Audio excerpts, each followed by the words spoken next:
Nossa língua. Nossa língua. Olá, ouvintes da Rádio Cultura. Eu tenho aqui um e-mail do nosso ouvinte Danilo Renato Tucciarelli. Ele fez o que você também pode fazer se você tiver computador, se você tiver acesso à internet. Ele escreveu um e-mail para nossalingua@radiocultura, tudo junto, .am.br.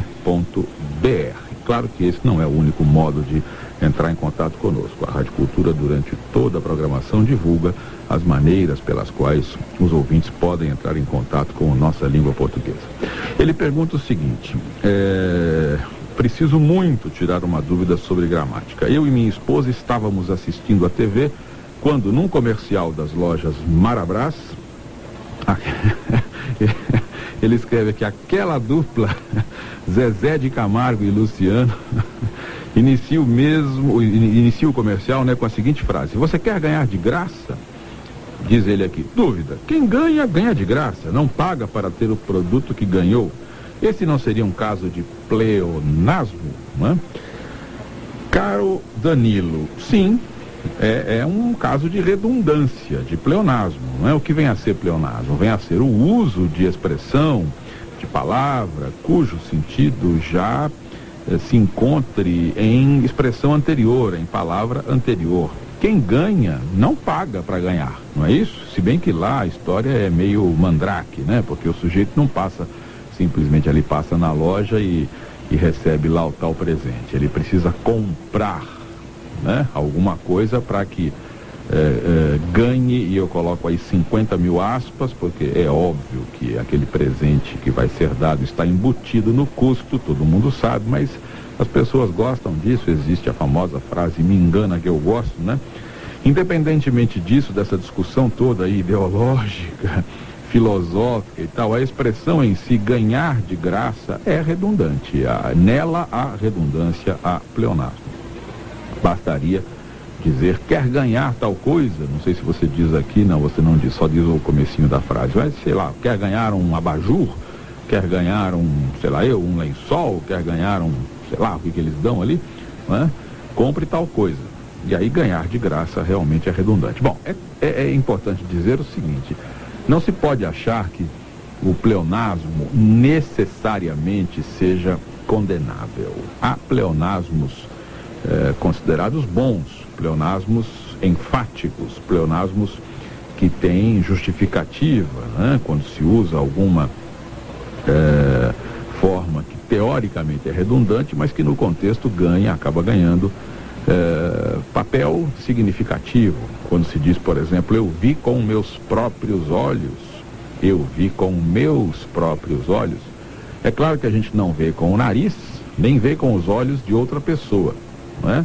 Aí existe uma redundância, mas o conjunto da frase, eu vi com meus próprios olhos, se justifica por quê? Porque a pessoa quer dizer que ela realmente viu, não é? Note que não se diz simplesmente eu vi com os olhos, né?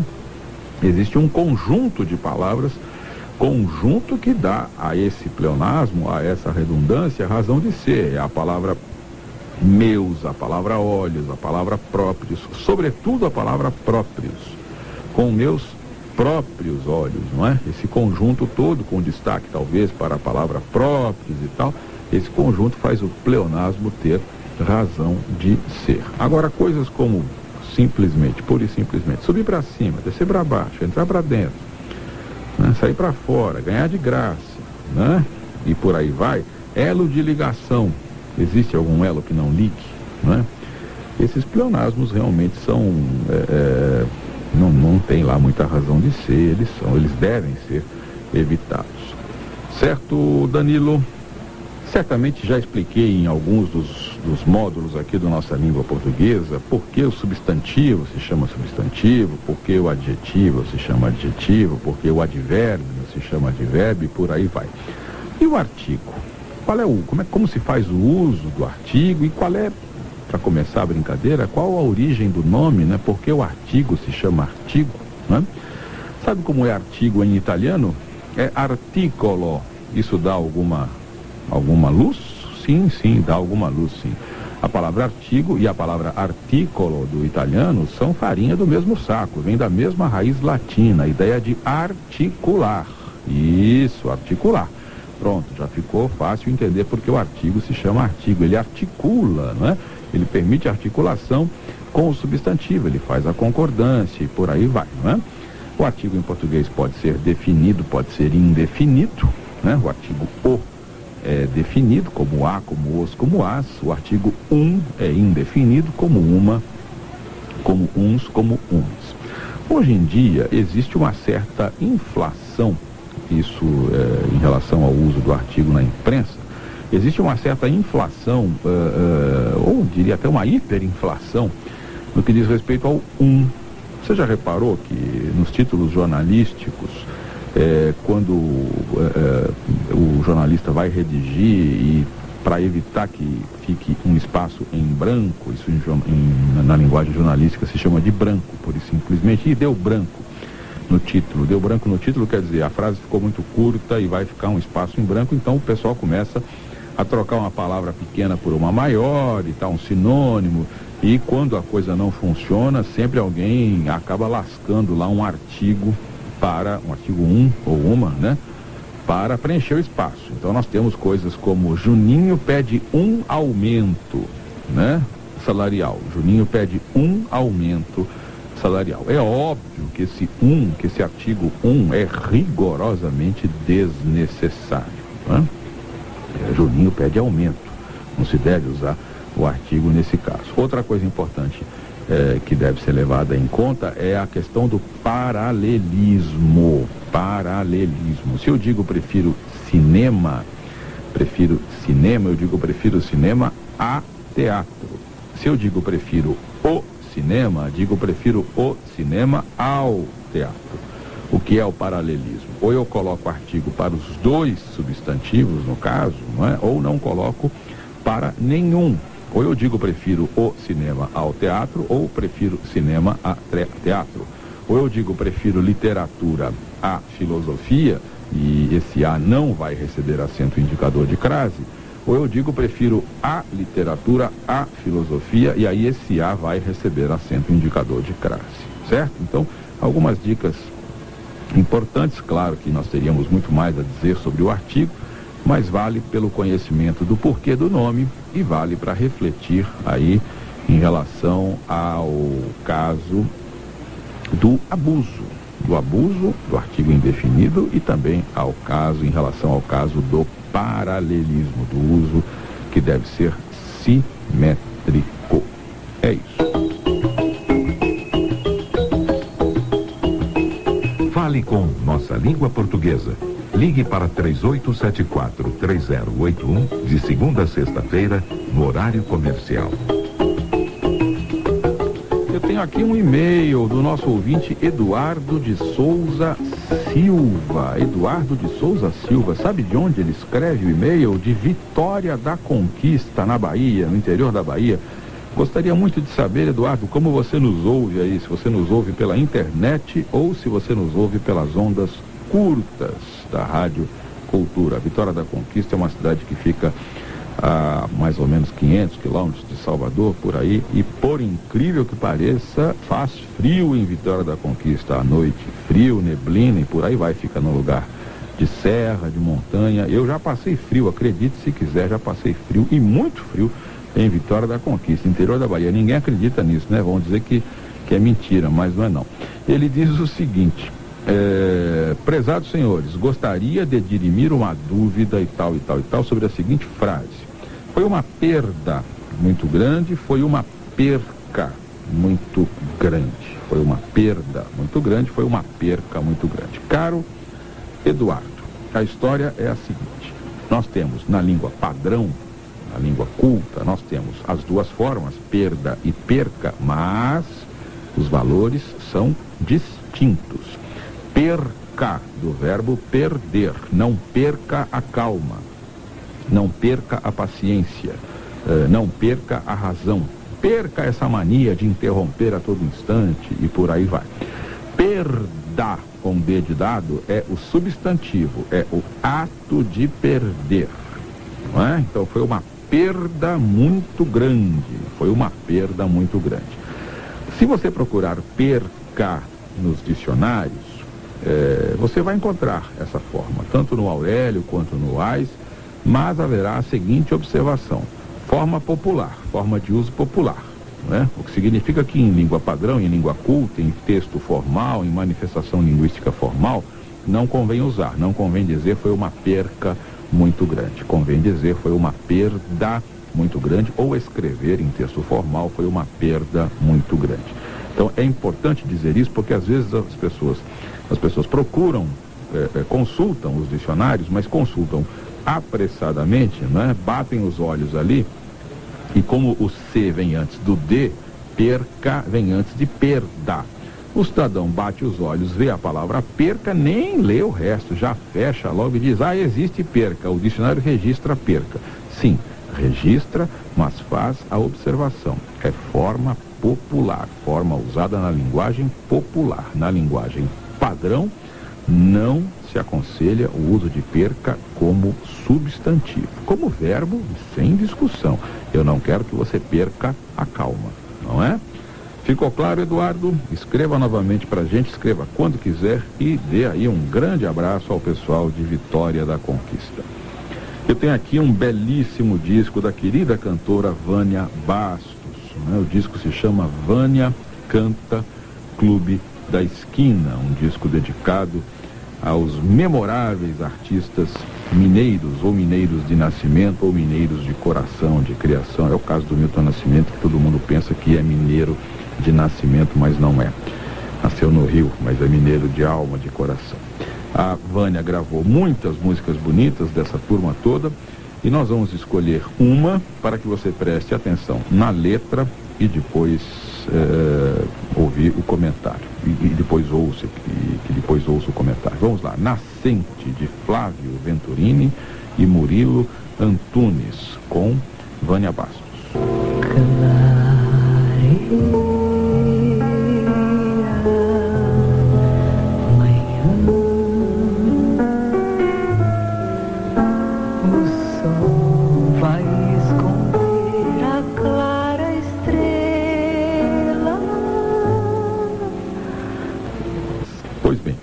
Nessa letra existe um caso clássico de confusão aí, né? A forma verbal clareia, clareia manhã, o sol vai esconder a clara estrela e tal. Clareia é o ato de clarear, de tornar claro. O verbo se escreve sem i, clarear, não é? E a conjugação na terceira pessoa aí do singular se escreve com i.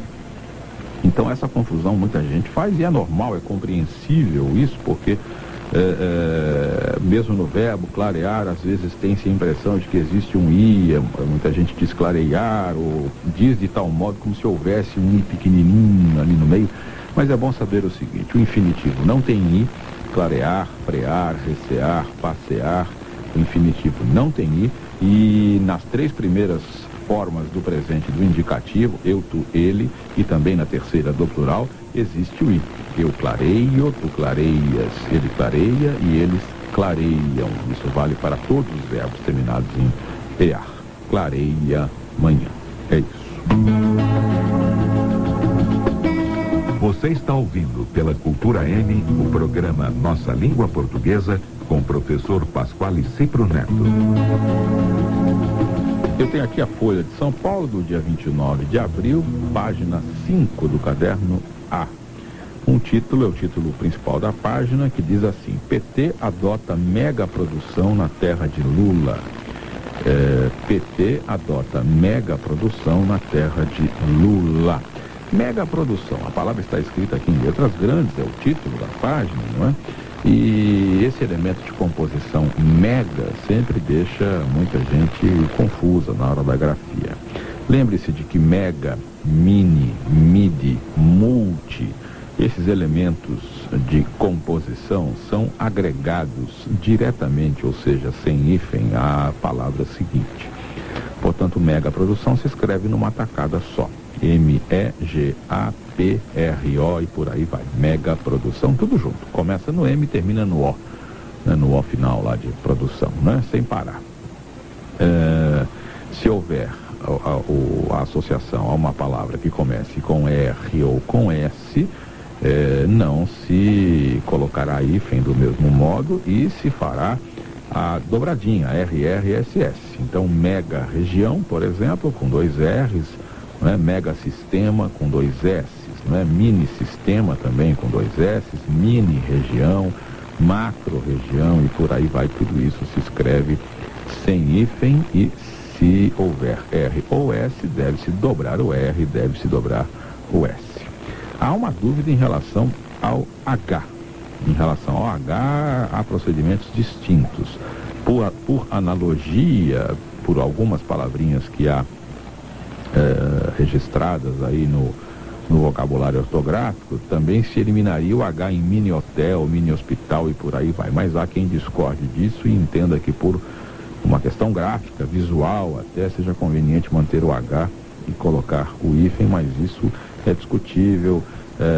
Não há, por incrível que pareça, não há lá muita base para fixar uma coisa ou outra. Pelo que há no vocabulário, a tendência é juntar tudo, inclusive quando há H, e aí, obviamente, eliminar o H. Mas que é esquisito escrever mini hospital tudo junto sem H, não é? Qual o plural de camisa de força? Camisa de força. Qual é o plural? Camisas de forças? Camisas de força? Camisa de força?